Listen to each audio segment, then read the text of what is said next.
জামুগুৰিহাটৰ মৰণাকুৰি ঘাহি গাঁৱত পশু উদ্ধাৰ।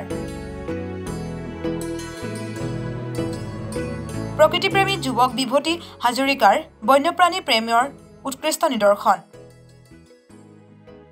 জামুগুৰিহাটৰ মৰণাকুৰি ঘাহি গাঁৱত আজি এটা পশু উদ্ধাৰ কৰা হয়। আজি কিছু সময় আগতে এটা পশু মানে প্ৰাপ্তবয়স্ক নহ'লে পোৱালি হ'ব দৌৰি আহি পেলাই আমাৰ ফুলনি বাগিচা মানে ঠিক জেওৰাৰ ভিতৰত সোমাই তেতিয়া আমাৰ স্থানীয় দুই এজন যুৱকৰ সহায়ত পোৱালিটো ধৰি পেলাই আমি ফৰেষ্টক খবৰ দিওঁ আৰু ঠিক আমি খবৰ দিয়াৰ আধা ঘণ্টা 50 মিনিট পিছতে আমাৰ বন বিভাগৰ লোকসকল আহি উপস্থিত হৈছে আৰু তেখেতসকলে এতিয়া ইতিমধ্যে পশুটো নি পেলাই প্ৰাথমিক চিকিৎসা কৰি উপযুক্ত ব্যৱস্থা কৰিবৰ কাৰণে হাতত লৈছে। পশুটো কুকুৰে খেদি থকা অৱস্থাত দেখি গাঁওখনৰে বন্যপ্ৰাণী প্ৰেমীৰ যুৱক বিভূতি হাজৰিকাই স্থানীয় ৰাইজৰ সহযোগত কুকুৰৰ পৰা ৰক্ষা কৰি আঘাতপ্ৰাপ্ত পশুটিক কৌশলেৰে উদ্ধাৰ কৰে আৰু এই বিষয়ে লগে লগে বন বিভাগক খবৰ দিয়ে।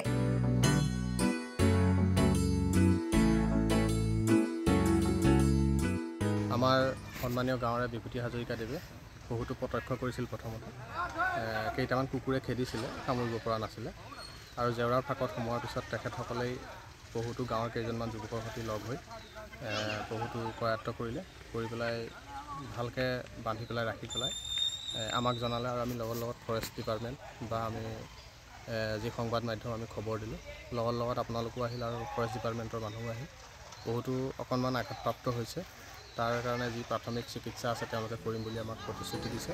পিছত দীপলুঙা বনাঞ্চলিক বিষয়াসহ বন কৰ্মীৰ দল গাঁওখনত উপস্থিত হৈ পশুটি চমজি লৈ যায়। বন বিষয়া গৰাকীয়ে জানিবলৈ দিয়া মতে আঘাতপ্ৰাপ্ত পশুটিক প্ৰাথমিক চিকিৎসা কৰি কাজিৰঙাৰ ৬ষ্ঠ সংযোজন এলেকাত এৰি দিয়াৰ ব্যৱস্থা কৰিব।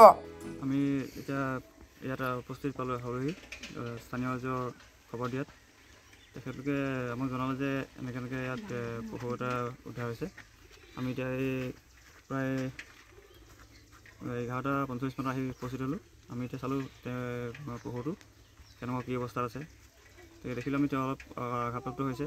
সেইটো অকণমান প্ৰাথমিক চিকিৎসা কৰাৰ পিছত আমি কাজিৰঙাত মানে মুকলি কৰি দিয়া হ'ব আৰু যাতে এনেকুৱা ইয়াত যিহেতু এনেকুৱা কাজিৰঙা ওচৰে পাজৰে এলেকা, ইয়াত এনেকৈ পশু কিবাকিবি ধৰক আহিব পাৰে ৱাইল্ড লাইফৰ বস্তু, যেনেকৈ স্থানীয় ৰাইজে আমাক যাতে সহযোগ জনাই কণ্টেক্ট কৰে। আৰু প্ৰকৃতিপ্ৰেমী যুৱক বিভূতি হাজৰিকা আৰু ৰাইজৰ বন্যপ্ৰাণী প্ৰেমক সকলো শ্ৰেণীৰ প্ৰকৃতিপ্ৰেমী ৰাইজে ভূয়সী প্ৰশংসা কৰিছে।